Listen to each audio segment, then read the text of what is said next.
Good afternoon, colleagues. Today, here in St. Petersburg, the historical sea capital of Russia, the Baltic states, we will discuss issues related to the strengthening and development of the Navy. We will define a number of priority tasks for the future. Of course, we will look from all sides at the development of shipbuilding in the broadest sense of the word. I would like to note that we are paying serious and constant attention to the improvement of the Navy. Just recently, as you know, at the end of March, a new multi-purpose submarine, the Perm, was launched into the water in Severodvinsk. Then we also discussed many important issues of the Navy's development, the social well-being of sailors and their families, as well as the renewal of naval bases and the infrastructure of military towns, which is particularly relevant for our Arctic territories. I would like to reiterate that the Navy has played an important role in ensuring the defense and security of Russia, in the defense of its national interests in the world ocean. Today, and in the future, our ships should be able to effectively solve the entire range of tasks posed to them. In recent years, we have been implementing a large-scale program of modernization of the Navy. At the Russian shipyards from Kaliningrad to Vladivostok, we are mass-producing submarines and new underwater launch vehicles, including the latest Borai-A and Yasin-M projects. Significant funds are being allocated for these purposes.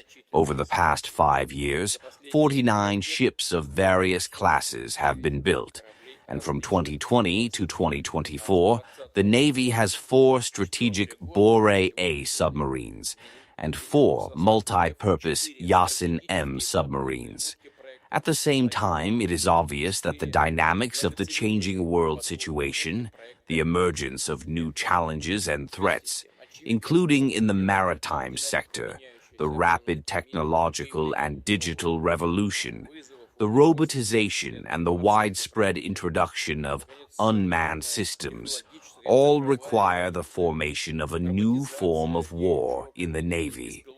In this regard, it is important to determine the future characteristics of the balanced composition of the Navy, to assess the scientific and production potential of the design and construction of new ships and vessels. At the same time, I think it is necessary to emphasize that it is important to systematically and consistently develop all components of the Navy, including the submarines and submarines of the ships, the naval aviation, coastal missile and artillery troops, as well as the means of supply. Undoubtedly, one of the priority tasks is to strengthen the domestic Navy in its key segment of strategic nuclear forces, which serve as the most important guarantee of Russia's security and the preservation of global balance.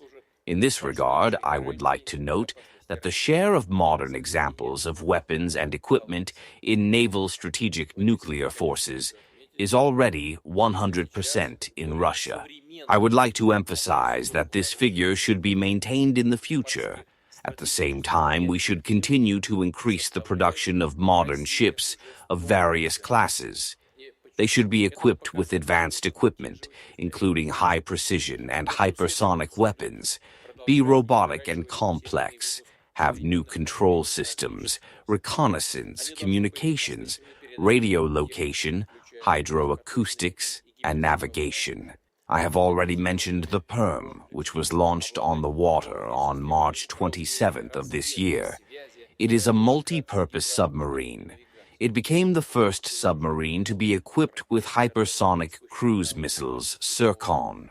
However, this already reminds us of some elements of strategic nuclear forces. What is the range of Zircon? Zircon has a range of 1,000 nautical miles. 1,000 nautical miles. It also has a speed of 10 knots. This is a weapon that can carry out strategic tasks. At the same time, the basis of the program for the training of military sailors should be a modern strategy and tactics for conducting hostilities, including taking into account the experience of special military operations. I would like to note that in the coming decade, the construction of new ships and ships of the Navy will cost 8.4 trillion rubles. These funds should be taken into account when forming the state arms program. We had a separate meeting with the Minister of Finance. This is a matter of principle. These funds are provided, but this will depend on the program for the development of the Navy. We will discuss this today. At the same time, it is necessary to objectively assess the capabilities of shipbuilding, instrument building, tank building, and other related industries, and to carry out all the instructions that were given earlier in full, including the results of the meeting on the development of shipbuilding held on June 26 last year. Special attention, as we have agreed, should be paid to the regulation of the cost of shipbuilding and the development of the production of Russian components and equipment.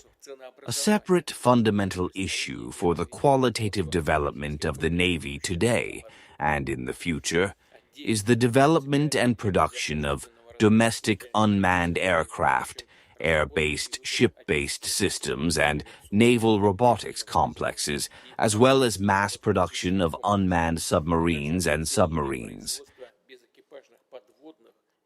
At the same time, all these systems operating in the air, underwater, and on the sea surface should be closely integrated into a single reconnaissance and strike circuit, which is connected with our satellite group.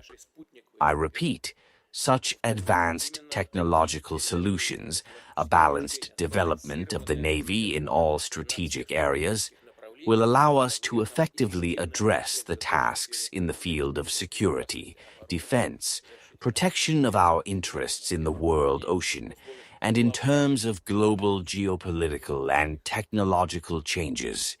Let us begin.